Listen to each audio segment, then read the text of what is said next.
Guys, our first review is from Metacritic, and it's a reviewer named RPG Grob.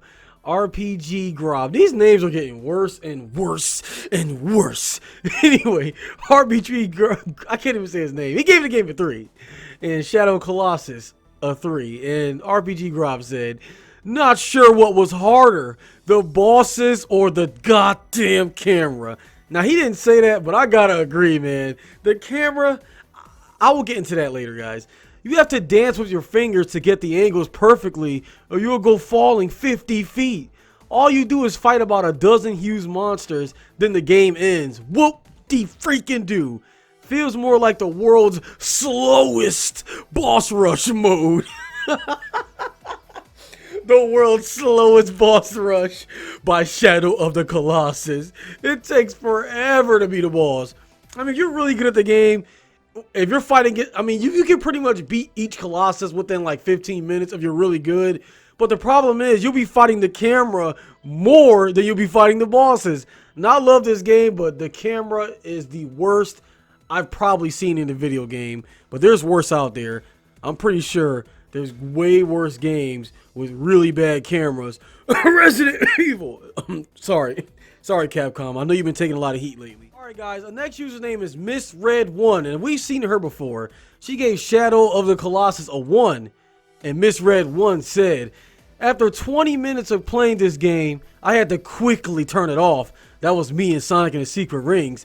Run to my computer to search for spoiler reviews, perhaps explaining that Ico was playing a trick on us all, explaining this is only a horse riding simulation game, or perhaps the week's winning lottery numbers are displayed. But what do I read instead? The absurd truth that this game really does consist of 4 key ingredients: rock, horse, awkward running character, and Colossi.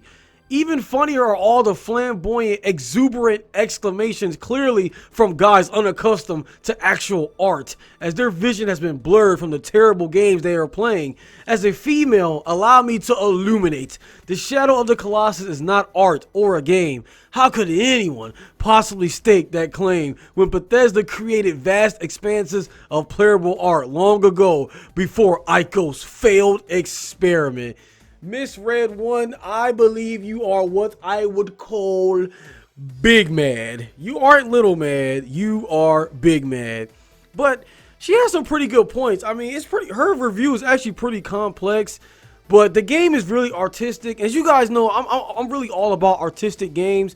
I think in our Doki Doki Literature Club, I shared a few of the indie games that I really liked. Like, what's the game with the kid? Oh, God, I can't remember, guys. I can't remember. The kid. Oh, Limbo.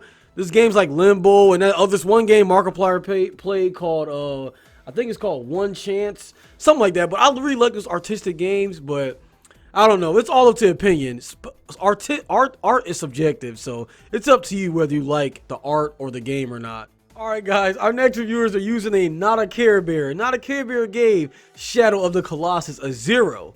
And NotACareBear said, most overrated video game in human history. Most overrated video game in human history. Most overrated video game in human history. Most overrated video game in human history title goes to Shadow of the Colossus, as far as NotACareBear has stated. Now, I don't know, Care Bear. There's a lot of overrated video games. Hell, this one game in particular is considered the best game of all time, and that's The Legend of Zelda Ocarina of Time. But I don't think it's overrated at all. I think it deserves this title. But as far as being overrated, Shadow Colossus does have something in common. It has a lot in common with Legend of Zelda, especially Breath of the Wild, that I'll get into in the end of the video. But for right now, I mean, whether you think it's overrated or not, that's pretty up to you, my boy. But there's way more games on the gaming world that's considered to be vastly overrated, and Shadow Colossus, I don't think it's one of them. Alright guys, our last review is from a user named Joe9999, because Joe 8888 wasn't good enough, or because Joe 10,000 wasn't good enough. Joe gave Legend of Zelda Breath of the Wild a 0, and he said, now I said that on purpose, guys, and I'm gonna tell you why I said that. I know I will be in a definitive minority, but I'm writing this review to help provide a more accurate picture of this game for those gamers who need usable controls to play a game. Shadow of the Colossus is a unique game with a very beautiful aesthetic, but the camera is so atrociously bad as to make the game unplayable. It makes any attempt to play the game an exercise in frustration. It's always an attempt to move itself back to where it wants to be, not where you need it to be. Just trying to walk up a winding path along a mountainside takes extreme patience. Otherwise, you'll step off the ledge and drop down, sometimes killing yourself accidentally. And when you get into a situation where it really matters, like attempting to climb to where a colossal is headed, or even worse, in the middle of a battle, a single erratic jump of this unpredictable camera can mean an hour of battle time is lost, and you have to start from scratch, including the frustrating climb to reach the Colossus in the first place. Bottom line, unique and distinctive game. Just be ready to deal with the hideous camera. Now, Joe has a point.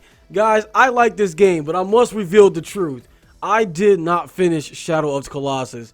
I maybe beat like the first 5. I couldn't go any further.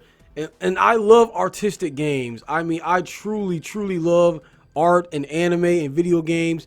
But Shadow Colossus controls are unbearable. As a gamer, I've been playing since like 1994. I cannot deal with bad controls. I already had to sit through it with other games like Shadow the Hedgehog. And not only are the controls bad, the camera for this game is a nightmare. It's worse than Mario 64's camera. And that was released in like the early 90s, so it was okay at that time. This game's camera is worse than the original Resident Evil. This game's camera is worse than Drake and the 99 Dragons. The camera and the controls for that game don't even work.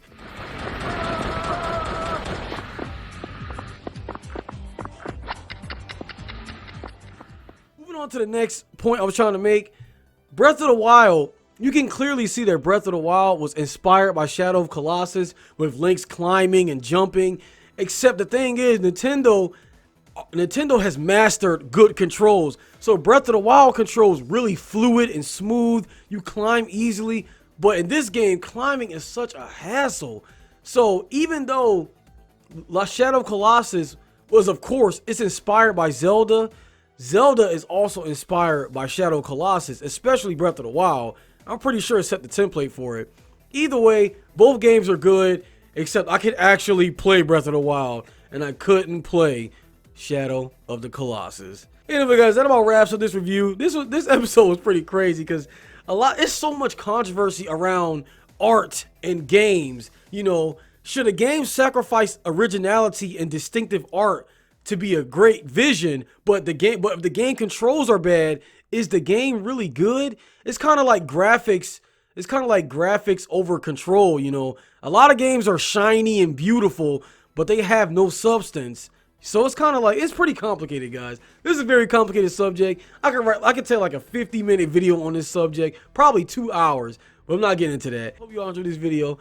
Leave a like for Shadow of Colossus. Leave a like if you want your own Colossus, custom made, black and red, edgy looking, or something like that. Subscribe to the channel for more bad reviews and other lost content, and I will see you all in the next video in a 3,000 subscriber special. So stay tuned, guys. I'm Khaos. See you all next time. I'll be in the comments riding a Colossus. Peace out.